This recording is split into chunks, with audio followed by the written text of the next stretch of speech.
possible. Donc je veux bien que vous trouviez que certaines interventions soient scandaleuses, tout ce que vous voulez, mais si vous voulez le huer après son intervention, il n'y a pas de souci. Voilà, si vous voulez applaudir ou huer quelqu'un après son intervention, il n'y a pas de problème. Non mais je vous explique. Cécile, s'il te plaît.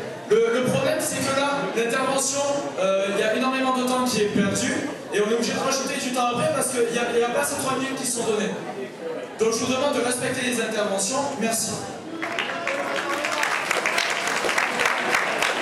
Merci. À l'heure actuelle, qui prend ses responsabilités?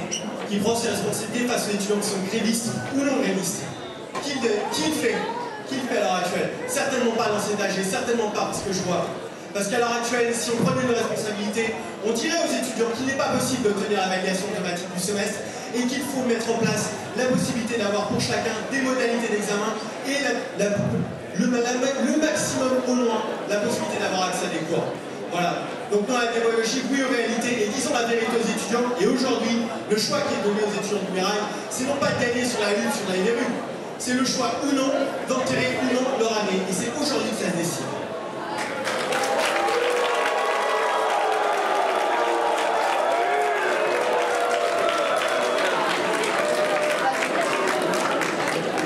Merci. C'est un Sylvain et un Monsever. Sylvain, L2GO, deuxième partie, sur la recherche. Alors, en 2009 et depuis 2004, en fait, le nombre de chercheurs baisse. Et ça, j'ai peur que je ne comprenne pas. Le gouvernement dit donner une priorité à la recherche, et je cite Éric Woerth, notre cher ministre de l'économie, qui dit « Comme l'an dernier, nous ferons de gros efforts pour le financement de l'université et de la recherche. C'est une pure fiction, car le nombre de chercheurs ne fait que baisser depuis des années. En 2009, plus de 1 000 emplois disparaîtront et l'avenir pour les jeunes chercheurs deviendra très sombre. Au CNRS, alors qu'il y avait 400 recrutements l'an dernier, il y aura 25% de moins cette année, atteignant le plus bas niveau de recrutement depuis 10 ans.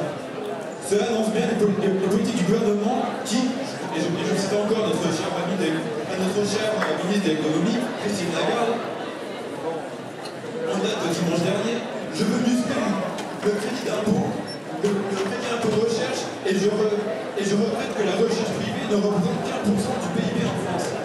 C'est vraiment scandaleux. Alors que ce chiffre devrait être nul, il s'agit clairement d'une volonté de destruction de l'université de la recherche en tant que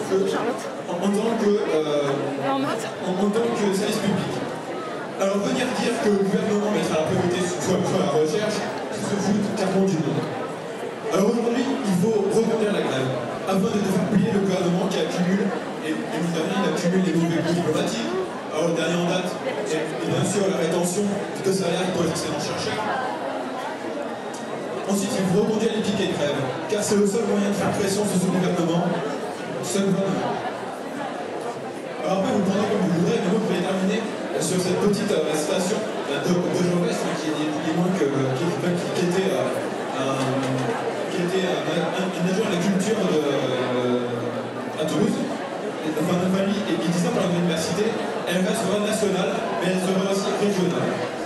Alors oui, elle restera nationale. Oui, il y a bien. Ah, excusez-moi. Je pense que je me suis peut-être pas bien fait comprendre.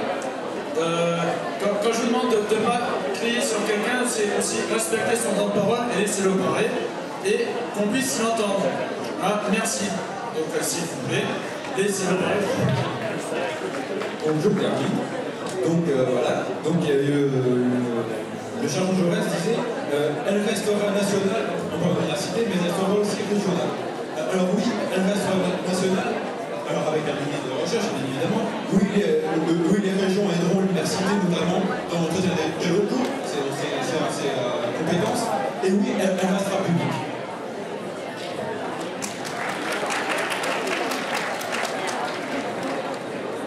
C'est à Arnaud, et Cécile se prépare.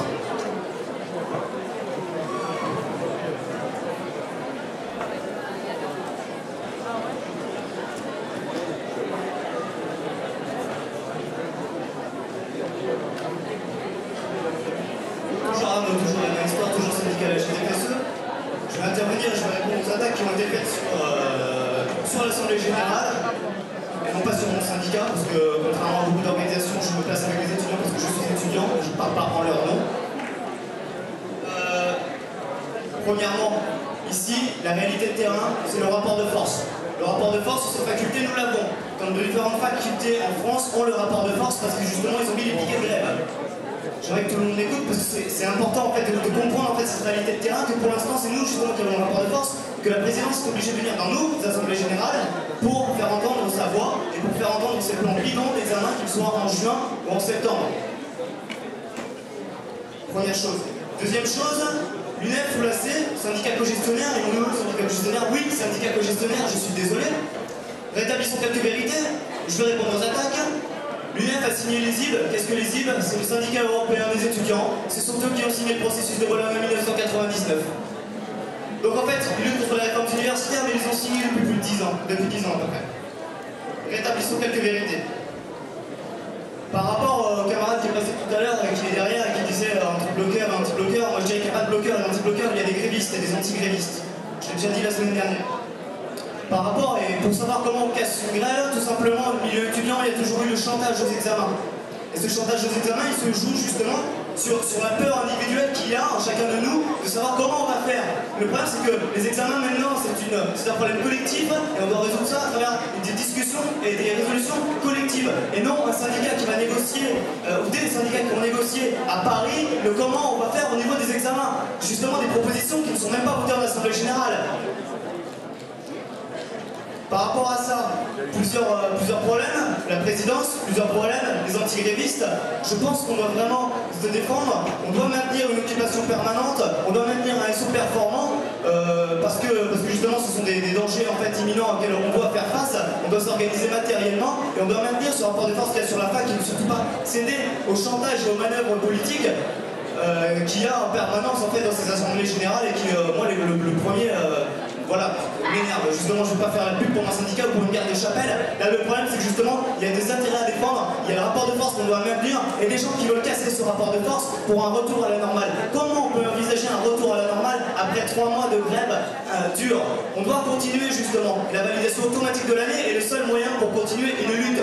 Ce sont eux qui nous parlent des étudiants qui travaillent, des étudiants qui font je ne sais pas quoi, des syndicats qui, justement, ne sont même pas à la fac du Mirail et qui se permettent de parler en notre nom. Je trouve ça scandaleux, et justement on doit le dénoncer. On doit dénoncer aussi les coups de force de la présidence qui vient ici parler en notre nom en nous disant les étudiants sont victimes de tel problème, mais qu'est-ce qu'ils font dans l'année? Les étudiants ont aussi des problèmes en fait pendant l'année et hors mouvement, et on les entend pas pendant l'année, ils n'en ont rien à foutre. Justement, ici on a pris nos responsabilités, on a le rapport de force, maintenant ce rapport de force. Dernière chose, Rassembler et Agir nous dit on ne peut pas avoir la validation automatique de l'année.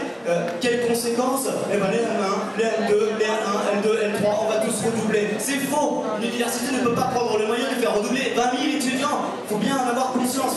Et surtout, arrêtez.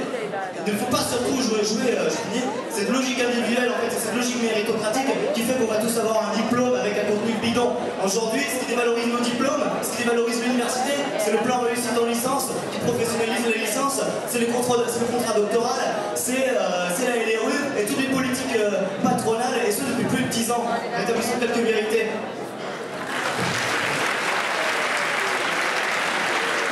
Cécile et Roland sur le place.